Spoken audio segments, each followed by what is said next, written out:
Assalamualaikum warahmatullahi wabarakatuh. 90.1 Fast FM Family Radio warna baru untuk keluarga. Alhamdulillahirrabbilalamin, senang sekali keluarga Fast. Saya Reni Setia bisa hadir kembali untuk menemani siang hari Anda sebagai penghantar acara dalam program spesial persembahan kami Untukmu Perempuan. Edisi Jumat kali ini kita masih akan melanjutkan kajian kitab tafsir Surah Yasin edisi Jumat lalu. Masih bersama dengan narasumber kami yang luar biasa yang sudah hadir di studio kami. Ada Ning Ulia Izzati MPD atau Ustazah Ulia Izzati MPD selaku anggota bidang dakwah Fatayat NU Kabupaten Magelang. Seperti biasa ya, keluarga Fast, untuk Anda yang ingin bergabung, bertanya langsung dengan narasumber kami, silakan. Nanti Anda bisa memanfaatkan 314330 ataupun via WhatsApp 081578709640.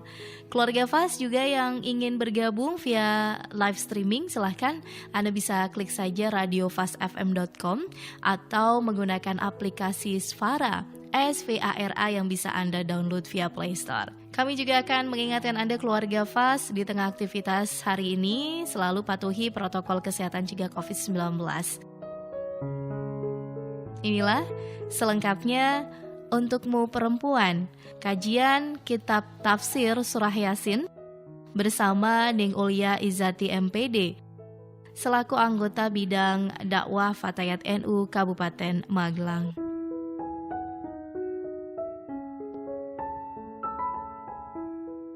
Assalamualaikum warahmatullahi wabarakatuh.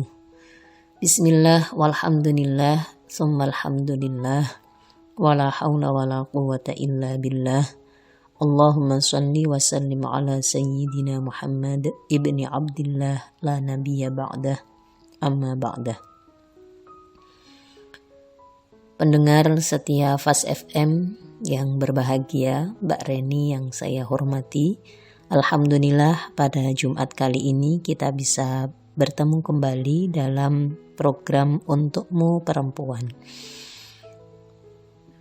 Sebelumnya mari kita mulai dengan hadiah Fatihah untuk pengarang kitab tafsir Yasin, yaitu Syekh Hamamizadah, dan yang sudah diterjemahkan dalam bahasa Jawa oleh Simbah Kiai Asrori Ahmad Wonosari. Mudah-mudahan dengan bacaan suratul Fatihah ini nanti kita semua mendapatkan ilmu yang manfaat dan barokah, dan juga kita semua diakui sebagai santri-santri beliau. Ala hadhihi niyah wa ala kulli niyatin sholihah. Al-Fatihah. A'udzu billahi minasyaitonir rajim. Bismillahirrahmanirrahim. Alhamdulillahirabbil alamin. Arrahmanir rahim. Maliki yaumiddin. Iyyaka na'budu wa iyyaka nasta'in. Ihdinas shiratal mustaqim. Shiratal ladzina an'amta 'alaihim ghairil maghdubi 'alaihim waladdallin. Rabbi firli wa liwalidayya wa li jami'il mu'minina amin. Amin amin ya rabbal alamin. Baik Mbak Reni, kita akan review sebentar untuk pertemuan sebelumnya, yaitu dari surah Yasin ayat 11 dan 12. Kemarin sangat panjang penjelasannya, kurang lebihnya bahwa Al-Quran hadir pada orang yang mempunyai rasa takut atau khawatir terhadap siksa Allah yang masih samar, yang belum diperlihatkan, dan juga pada orang yang ingat akan hukum-hukum Allah, yang mana Allah juga masih mempunyai sifat samar, artinya tidak bisa dilihat. Dan ini juga dijelaskan dalam Al-Quran dan hadis. Orang-orang yang mempunyai rasa takut, khawatir terhadap siksa Allah akan mendapatkan kabar gembira berupa ampunan dan pahala yang agung. Walaupun kita tahu bahwa rahmat Allah atau kasih sayang Allah itu begitu luasnya, namun demikian ini tidak membuat kita mempunyai rasa aman terhadap siksanya. Kemudian di ayat 12, Allah akan menghidupkan orang yang mati. Mati di sini mati jasadnya, nanti kita akan dibangkitkan kembali di alam kubur, kemudian di yaumil hisab dan yaumil qiyamah. Dan juga Allah akan menghidupkan orang yang mati, yaitu mati hatinya. Walaupun mungkin sekarang mereka tidak mau diajak untuk menyembah Allah, tidak mau diajak dalam kebaikan atau jalan Allah, tapi tentu ini tidak memutus harapan kita semua untuk hati yang demikian itu akan hidup kembali. Artinya hidup di sini adalah hati yang selalu ingat kepada Allah Subhanahu wa ta'ala. Kemudian juga di ayat ini disampaikan bahwa semua perbuatan kita di dunia ini akan dicatat oleh Allah Subhanahu wa ta'ala dengan catatan yang sangat-sangat teliti. Ahsainahu. Ya, di sini sangat-sangat teliti, bukan karena Allah itu khawatir lupa, tapi ini sebagai bukti nanti kita di akhirat. Dan juga kemarin kita sampaikan bahwa atharohum banyak sekali maknanya, di antaranya adalah bahwa semua yang kita tinggalkan untuk generasi kita akan kembali pada diri kita sendiri.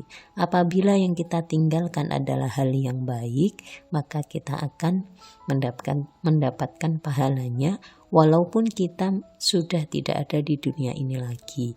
Artinya menjadi amal jariyah atau yang akan terus mengalir. Kemudian juga sebaliknya, ketika kita melakukan hal yang buruk dan itu diikuti oleh generasi kita walaupun kita sudah tidak melakukannya, maka kita juga akan mendapatkan cipratan dosanya. Untuk itu, ini menjadi pilihan kita, apakah kita akan meninggalkan yang baik atau malah meninggalkan yang buruk. Kemudian atharuhum di sini juga ada asbabun nuzulnya, yaitu bagaimana ketika para sahabat Ansor meminta atau matur kepada Nabi Muhammad untuk memindahkan rumah mereka supaya lebih dekat dengan masjid. Tapi apa kata Nabi? Nabi mengatakan bahwa setiap jengkal menuju masjid ini akan diberikan pahala. Semakin jauh arah ke masjid ini maka akan semakin banyak pahalanya. Kemudian di situ juga tidak dimaknai dengan masjid saja secara zahir, tapi masjid di sini dimaknai dengan jalan menuju ketaatan. Ya, ats-tsawab biqadri ta'ab. Jadi pahala atau ganjaran ini sesuai dengan kadar kesulitannya. Semakin sulit kita melakukan hal tersebut, maka akan semakin banyak pahalanya, dan tentunya pahala di sini merupakan dampak, ya, dampak untuk diri kita sendiri, dampak asar atau bekas atau hal-hal yang membekas untuk kemudian di hari nanti bisa bermanfaat untuk kita. Kemudian juga di sini ada hadis kemarin kita sampaikan bahwa ada 3 perkara pelebur dosa. Yang pertama adalah menyempurnakan wudhu sekalipun itu sulit. Kemudian banyaknya langkah menuju masjid. Nah, ini kaitannya dengan asbabun nuzul tadi. Dan yang ketiga, menunggu waktu azan sampai pada iqomah sholat karena dengan tujuan untuk bertak jamaah. Walaupun ada yang sholat kemudian tidur, ya, azan, sholat, tidur, sholat lagi, itu tidak lebih baik ketika orang yang menunggu dari waktu azan kemudian sholat dan tidak sholat lagi. Artinya ini sangat utama ketika kita sholat berjamaah. Nah, pendengar setia Fast FM yang berbahagia, lalu kita akan melanjutkan ya. Kita lanjutkan untuk surah Yasin ayat 12. Mohon maaf, ini ayat 13. Bismillahirrahmanirrahim. Wadrib lahum mathalan ashabal qaryah idz ja'ahal mursalun. Wadrib lan gawe sira lahum marang kaum Quraisy mathalan ing tepo tulodo ashaba ing wong-wong kang anduweni al-qaryati desa. Ai udzukur lahum ya Muhammad wa mathil halahum bi qissati ashabil qaryah wa hiya intaqiyah. Ilja'aha nalika teka ing ashabil qaryah sapa al-mursaluna pira-pira utusan. Nah, di sini pada ayat ini Allah menguraikan suatu contoh tentang kisah penduduk suatu negeri. Keadaan mereka yang diceritakan ini tidak jauh berbeda dengan keadaan masyarakat Mekah pada masa Nabi Muhammad SAW. Kemudian yang kita jadi tidak ada bedanya dengan masa Nabi yang sudah kita jelaskan kemarin bahwa betapa banyak hinaan, cacian, makian ya, pertentangan dari masyarakat Mekah.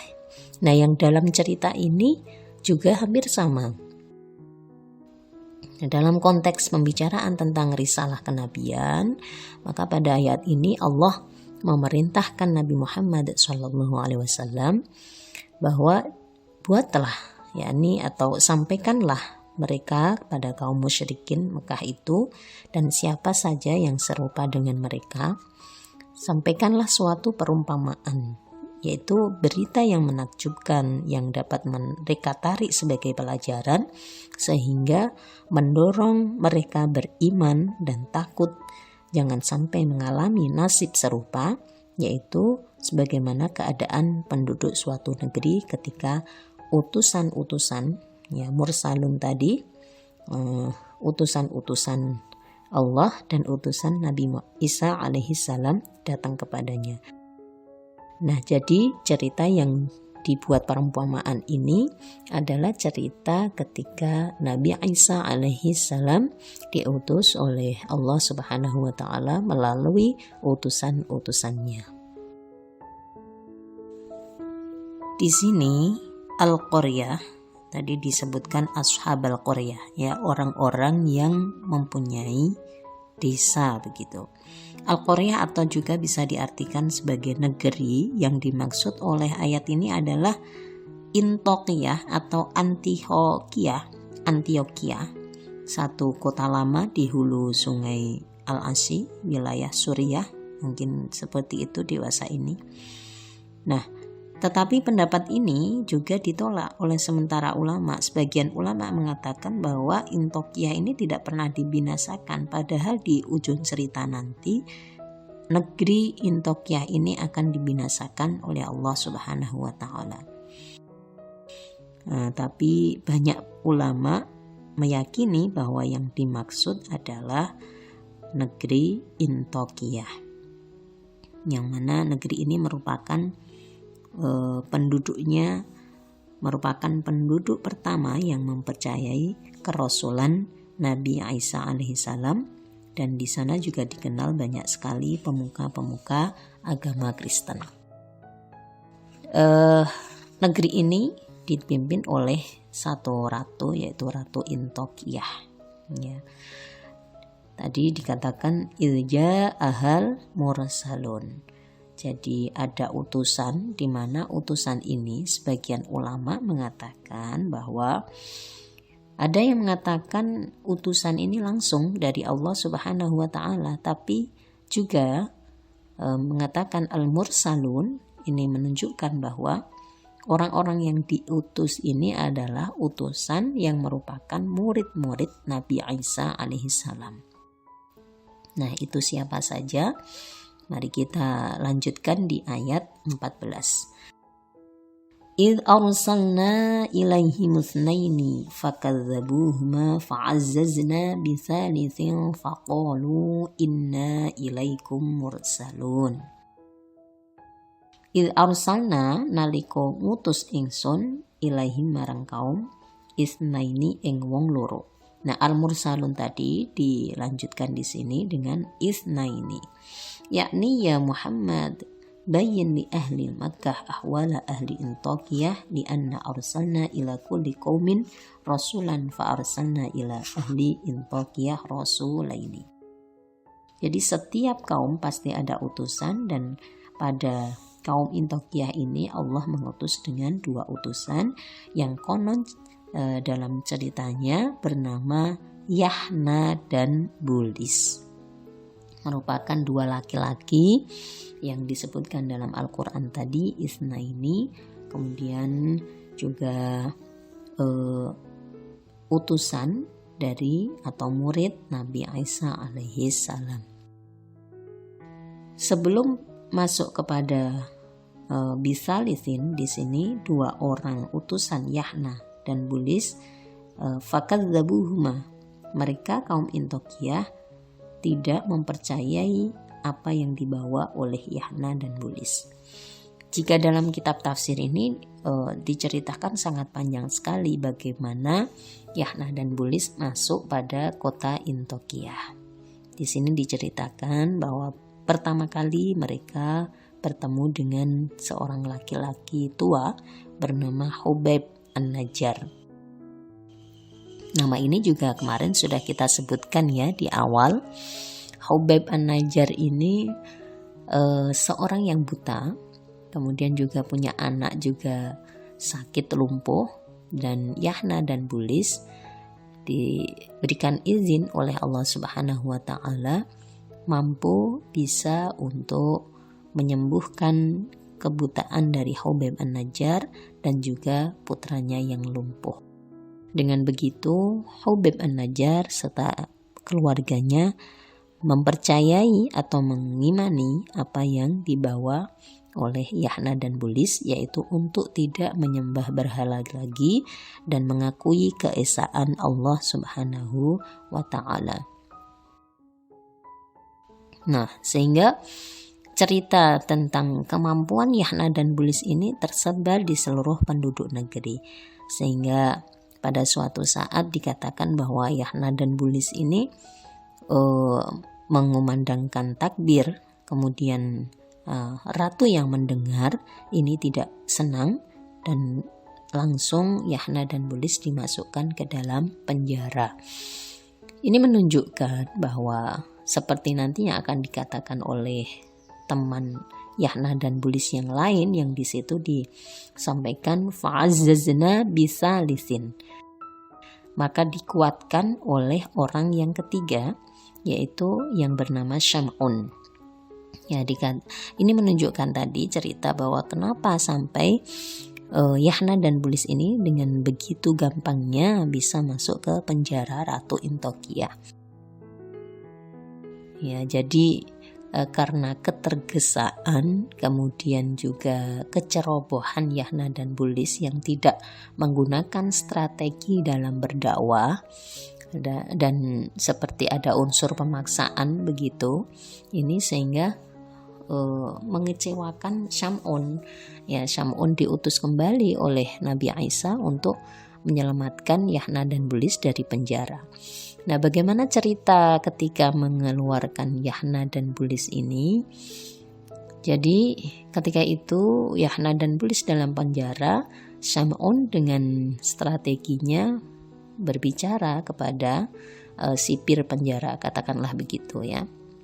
Saya ini mau sedekah roti untuk para penghuni penjara, seperti itu. Nah, kemudian diizinkan untuk masuk memenuhi Yahna dan Bulis, dan kemudian menyampaikan bahwa apa yang sudah dilakukan oleh Yahna dan Bulis ini sesungguhnya tidak benar, karena mereka tidak mempunyai strategi dalam berdakwah. Ya, tadi ada ketergesaan, kemudian pemaksaan, ini yang tidak dikehendaki oleh Allah Subhanahu wa ta'ala. Hal ini juga meyakinkan pada kita semua bahwa Allah itu sebetulnya hanya menerima keimanan yang tulus, sehingga setiap orang dipersilahkan memilih jalan yang dikehendakinya. Tidak ada pemaksaan, kemudian Allah tidak juga memaksa mereka untuk percaya. Tugas para penyampai ini, penganjur kebaikan ini hanya menyampaikan, bukan pemaksaan. Jadi kita sampaikan apa yang menjadi kebenaran Allah Subhanahu wa taala, tentu dengan berbagai strategi, dengan komunikasi yang baik, dengan kata-kata yang baik, tidak ada unsur pemaksaan, sehingga siapa yang mendengarnya, siapa yang menerimanya akan meyakini atau tidak itu merupakan pilihan dari orang tersebut untuk dipersilahkan memilih jalan yang dikehendakinya. Ya, sekali lagi, jadi untuk urusan agama ini memang tidak boleh ada pemaksaan. Nah, para pendengar setia Fast FM, sahabat untukmu perempuan dimanapun berada, tentu ini bisa ditarik dalam kehidupan kita sehari-hari, khususnya bagi para ibu mungkin mendidik para putra putri di rumah ini tentu tidak dengan paksaan, walaupun ada punishment reward untuk anak-anak ini boleh saja, tapi harus tetap dengan hati-hati, tidak ada unsur pemaksaan, sehingga outputnya nanti mereka bisa mengimani, meneruskan akidah kepada Allah Subhanahu wa taala ini dengan keimanan yang tulus. Baik, menyambung tadi cerita di dalam penjara, kemudian Syam'un mengatakan pada Yahna dan Bulis, sampai ini bagaimana, kenapa seperti ini? Ketergasaan itu milik setan, dari setan. Adapun untuk kehati-hatian ini dari Allah Subhanahu wa taala. Nah, setelah itu Syam'un menemui Ratu Intokiyah, mengatakan bahwa apakah Ratu sudah tahu apa maksud dan tujuan Yahna dan Bulis, kesalahannya apa, kenapa sampai ditangkap seperti itu. Ternyata Ratu belum tahu sama sekali, dan kemudian Syam'un merekomendasikan untuk membawa dua tahanan tadi, Yahna dan Bulis, menghadap kepada Ratu. Dan ternyata benar, Ratu menanyai kepada Yahna dan Bulis. Yahna dan Bulis kemudian menyampaikan apa yang menjadi pesan dari Nabi Isa dari Allah Subhanahu wa taala. Ratu tidak percaya. Kalau kamu memang benar menjadi utusan, cobalah untuk menunjukkan, membuktikan bahwa kamu ini benar-benar seorang utusan. Ini marah sekali Ratu ketika dia menyampaikan beberapa hal, Yahna dan Bulis, apa yang sudah dilakukan kepada orang-orang, menyembuhkan, kemudian menyampaikan bahwa tidak ada Tuhan yang patut disembah selain Tuhan yang menciptakan kamu, Ratu, dan semua yang ada di dunia ini. Ini Ratu sangat-sangat marah. Kemudian juga Ratu meminta kembali untuk kalau memang benar-benar kamu adalah utusan dan Tuhanmu itu ada, coba kamu hidupkan anakku, orang yang sudah mati, gitu. Dan betul Allah memampukan atas izinnya untuk menghidupkan kembali anak dari Ratu Intokiyah. Nah, ternyata dari situ si mayit yang dihidupkan kembali ini menceritakan apa saja yang ditemui di alam kubur. Ditanyai, kemudian diminta pertanggungjawabannya, kemudian juga menyampaikan bahwa yang diutus oleh Nabi Isa oleh Allah Subhanahu wa taala ini bernama Yahna, Bulis, dan Syam'un, ini juga disampaikan oleh si mayit. Kemudian setelah itu apakah Ratu Intokiyah menjadi iman? Nah, ini ada dua pendapat ya, ada dua pendapat. Yang pertama dikatakan Ratu Intokiyah kemudian beriman. Walaupun penduduk yang lain ini juga masih banyak yang belum mau mengimani. Tapi ada juga yang mengatakan bahwa Ratu Intokiyah ini pada akhirnya juga mati dalam keadaan kufur. Nah, ini yang mana yang betul? Tentu bukan ini yang menjadi inti dari tafsir ini.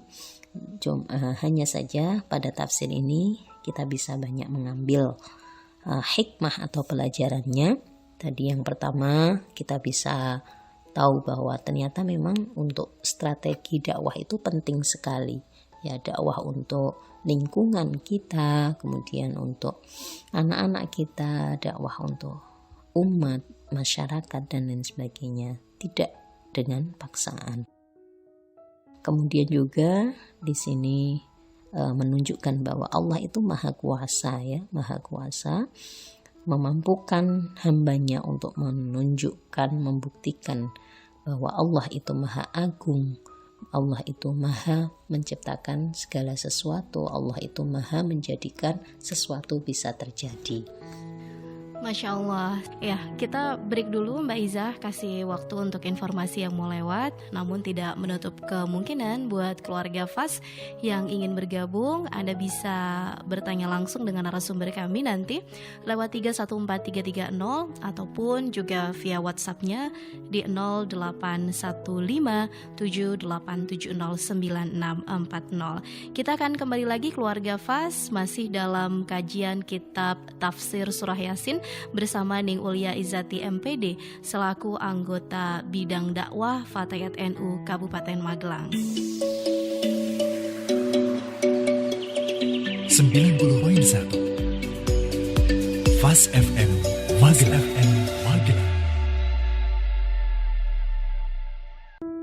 90.1 FAS FM kembali hadir keluarga FAS, program Untukmu Perempuan.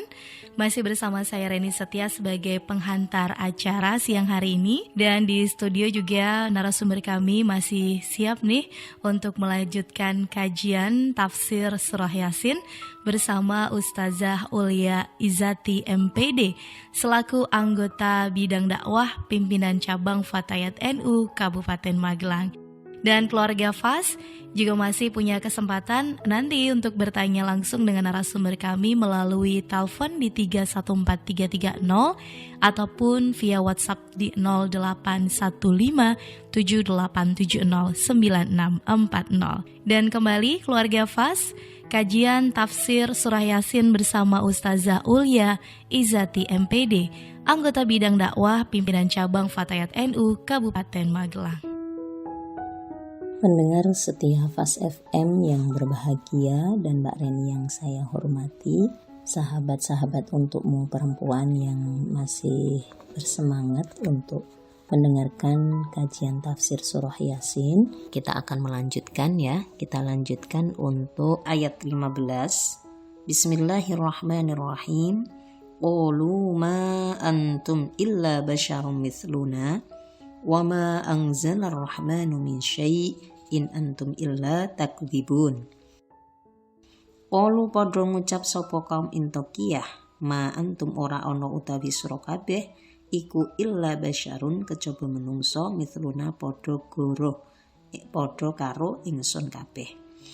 Wa ma anzala lan ora nurunake sapa ar-rahmanu pangeran kang maha welas min syai'in ing suwiji-wiji in antum ora ana utawi sira kabeh illa takdzibun iku illa takdzibun kejaba padha goroh sira kabeh.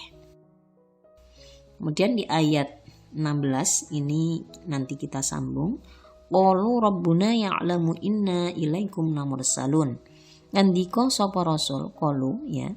Rabbuna utawi pangeran ingsun iku ya'lamu ngudaneni sapa rabbuna inna ing setuhune ingsun kabeh ilaikum marang sira kabeh iku lamursalun yakti wong kang padha diutus.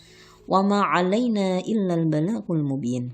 Wa malan ora ana iku tetep alaina ing ngatasé ingsun apa illal balaghu kejaba netokake dawuh.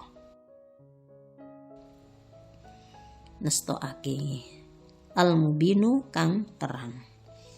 Di sini penduduk negeri dari keterangan ayat 15 sampai 17, penduduk negeri ini menolak tuntunan Allah. Negeri Intokiyah tadi, mereka enggan mengakui kerasulan, enggan pula percaya bahwa ada tuntunan yang diturunkan Allah kepada umat manusia. Mereka berkata, kamu hai yang mengaku Rasul. Nah, ini perkataan yang disampaikan Yahna, Bulis, dan Syam'un. Tidak lain hanyalah manusia seperti kami. Basyarum misluna. Sehingga kami sekali tidak benar jika kamu menerima pesan dari Allah atau diutus kepada kami, dan sama sekali Ar-Rahman, Tuhan yang Maha Pemurah, tidak menurunkan sesuatu pun. Tidak lain kamu sekarang ini dan juga di masa datang hanyalah berdusta. Illa takdzibun. Ketika dan jika kamu terus berkata bahwa kamu menyampaikan bimbingan Tuhan dan bahwa Dia memilih kamu sebagai Rasul. Mereka tidak percaya, bahkan menganggap mereka adalah manusia biasa yang sama seperti mereka. Nah, mendengar ucapan dan melihat sikap para pembangkang itu, para rasul tersebut menjawab singkat penuh percaya diri. Ya, tadi dikatakan bahwa setelah pembangkang itu menyampaikan alasan kenapa mereka tidak mau mempercayai, kemudian qalu rabbuna ya'lamu inna ilaikum lamursalun. Dengan penuh percaya diri mereka berkata, Tuhan kami mengetahui bahwa kami adalah utusan-utusan kepada kamu dan tugas kami tidak lain kecuali penyampaian tuntunan Allah kepada kamu semua dengan menyampaikan yang sangat jelas tanpa sedikit kesamaran dan kekaburan.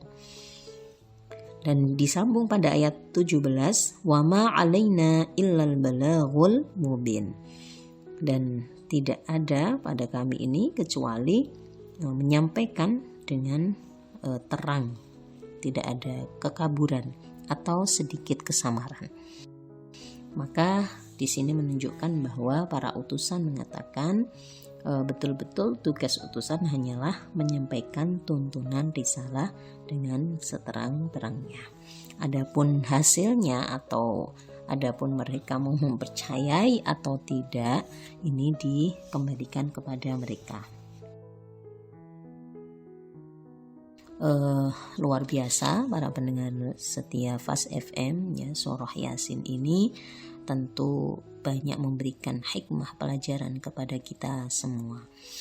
Tentu pada zaman Intokiyah inilah yang dijadikan perumpamaan oleh Allah Subhanahu wa taala untuk disampaikan Nabi Muhammad sallallahu alaihi wasallam kepada kaum kafir Quraisy dan juga sebagai penyemangat Nabi Muhammad untuk terus menyampaikan ajaran tuntunan Allah Subhanahu wa taala. Dan ini juga bisa kita ambil sebagai ibrah bahwa tentu banyak sekali sejarah-sejarah perjuangan setelah masa Nabi. Jauh sesudah itu ada Wali Songo ya, seperti yang kita tahu ada Wali Songo, kemudian sejarah dari para ulama kita khususnya ulama Nusantara ini juga bisa dijadikan hikmah, dijadikan ibrah untuk kita semua. Ternyata memang perjuangan-perjuangan beliau ini juga tidak jauh berbeda dengan perjuangan di masa-masa yang terdahulu. Tentu untuk sekarang ini apakah kita harus melanjutkan perjuangan mereka? Kita menyampaikan apa yang menjadi dawuh-dawuh perintah-perintah Allah kepada minimal kepada diri kita, kepada anak-anak kita, keluarga kita, kepada lingkungan kita, syukur-syukur bisa sampai pada masyarakat pada umumnya. Kita sampaikan, harus balighu anni walau ayah, harus menyampaikan satu kebenaran. Nah, maka untuk sahabat-sahabat semua, ibu-ibu dimanapun berada, teruslah untuk berhusnudzon, berprasangka baik kepada Allah Subhanahu wa Ta'ala. Setiap perjuangan kita yang menjadi mujahadah kita ini pasti ada manfaat, ada labetnya. Hanya saja tadi dikatakan di dalam kitab tafsir ini bahwa harus ada strategi bagaimana komunikasi yang baik untuk menyampaikan dawuh-dawuh Allah ini. Seperti dalam kitab ini juga dikatakan bahwa Yahna dan Bulis itu diumpamakan seperti ibu yang menyuapi anaknya dengan roti, padahal anaknya ini masih bayi. Yang mana ketika bayi belum saatnya makan roti, maka tidak akan tercerna dengan baik. Bukan memberikan manfaat, tapi malah memberikan madharat atau bahaya. Sehingga begitu juga dengan orang-orang yang memang betul-betul sama sekali yang masih tahap awal untuk mengenal Allah, ya, ini juga harus dengan cara-cara yang baik. Jangan sampai tidak memberikan manfaat, tapi mereka malah semakin jauh dengan Allah Subhanahu wa Ta'ala. Bukan malah mendekatkan, tapi malah menjauhkan. Pentingnya strategi, pentingnya komunikasi, supaya pesan-pesan Allah ini bisa tersampaikan. Begitu Mbak Reni, mungkin untuk tafsir pada kesempatan kali ini kita cukupkan karena waktunya juga, ya. Kita cukupkan sampai ayat 17. Mudah-mudahan nanti di lain kesempatan kita bisa bertemu kembali dan mudah-mudahan bermanfaat untuk kita semua. Amin, insya Allah. Nah, sekarang kita berlanjut kepada pertanyaan yang sudah masuk ke redaksi kami di 081578709640. Monggo Mbak. Terima kasih. Baik, untuk pertanyaan yang pertama dari sahabat Kristanti di Borobudur, apakah ada hadis sahih yang menerangkan tentang fadilah surah Yasin? Baik, kita akan mencoba menjawab. Kalau ditanyakan ada atau tidaknya, tentu ada dan banyak sekali, ya. Salah satunya kita sebutkan bahwa surah Yasin bisa menghapuskan dosa-dosa.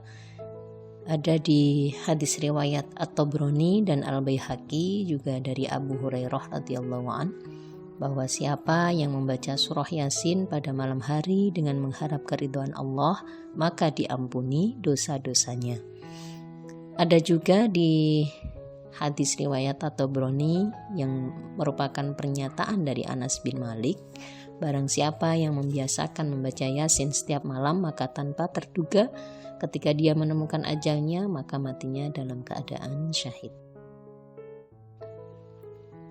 Dan juga di Sunan Darimi dikatakan bahwa ketika ada orang yang mati, ya, meninggal, bacakanlah surah Yasin. Di Ad-Darimi juga dikatakan barang siapa yang membaca surah Yasin dari pagi hari, maka pekerjaan di hari itu dimudahkan dengan keberhasilan, dan membacanya di akhir suatu hari, maka tugasnya hingga pagi hari berikutnya juga akan dimudahkan. Dan masih banyak lagi hadis-hadis yang menyatakan bahwa hadis sahih, ya, menyatakan bahwa Yasin ini sangat banyak sekali fadilah atau keutamaannya. Adapun jikapun ada hadis yang berstatus dhaif ataupun maudhu, ini bisa juga dijadikan hujah karena merupakan fadhailul a'mal. Tidak ada membaca Al-Quran kok menjadi dosa atau bid'ah, itu tidak. Bahkan kita harus dianjurkan untuk selalu membaca Al-Quran. Walaupun membaca surah Yasin sekalipun, ini juga tujuan utamanya adalah mendapatkan ridho dari Allah Subhanahu wa Ta'ala. tidak dibenarkan juga membaca surah Yasin ingin kaya gitu ya, minta duit, itu tidak. Tapi tujuan kita adalah untuk mencapai ridho Allah Subhanahu wa taala, mendapatkan syafaat Al-Qur'an dan juga syafaat Nabi Muhammad sallallahu alaihi wasallam. Begitu Mbak Reni, kita lanjutkan di pertanyaan yang kedua, apakah perempuan yang sedang berhalangan atau uzur haid, apakah masih boleh membaca Al-Quran, khususnya Yasin, pada acara-acara mujahadah Yasin, kegiatan Yasin begitu ya. Nah, ini tentu dalam masalah hukum fikih banyak sekali ikhtilaf atau perbedaan pendapat. Ada yang mengatakan bahwa perempuan yang haid itu tidak boleh, haram hukumnya membaca, menyentuh, membawa, menulis ayat-ayat Al-Quran. Tapi ada juga yang membolehkannya, ya, ada yang membolehkannya dengan dasar bahwa la yamassuhu illal mutahharun. Di situ ditafsirkan, dimaknai bahwa al-mutahharun di sini adalah hanya para malaikat yang disucikan oleh Allah Subhanahu wa taala.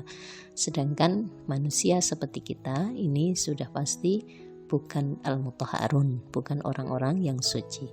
Suci di sini dimaknai suci secara batiniah, bukan zahir. Sehingga lalu ada yang mengatakan seorang perempuan yang haid itu boleh membaca, menyentuh, menulis ayat Al-Quran.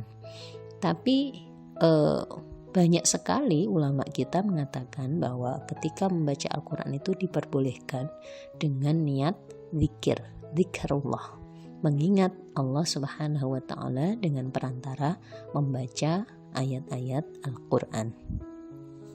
Nah, tentu yang umum di masyarakat kita ini kan memang membaca Yasin khususnya, kemudian Al-Quran juga ini diharamkan. Sehingga ketika kita mempunyai dasar sendiri untuk membolehkannya, ini bisa dilaksanakan dengan kebijaksanaan. Tidak harus kemudian merasa benar sendiri, ya paling benar. Kemudian juga merasa bahwa dalilnya adalah satu-satunya dalil, itu tidak. Tapi kita bisa melaksanakan dengan kebijaksanaan. Jikapun ada yang membolehkan atau melakukan membaca Al-Quran ketika haid, silahkan saja, ataupun yang mengharamkannya juga silahkan saja. Pada dasarnya kita melakukan sesuatu memang harus ada dasar dan ilmunya, walaupun ilmu kita ini masih taklid ya, masih ngikut-ngikut gitu Mbak Reni.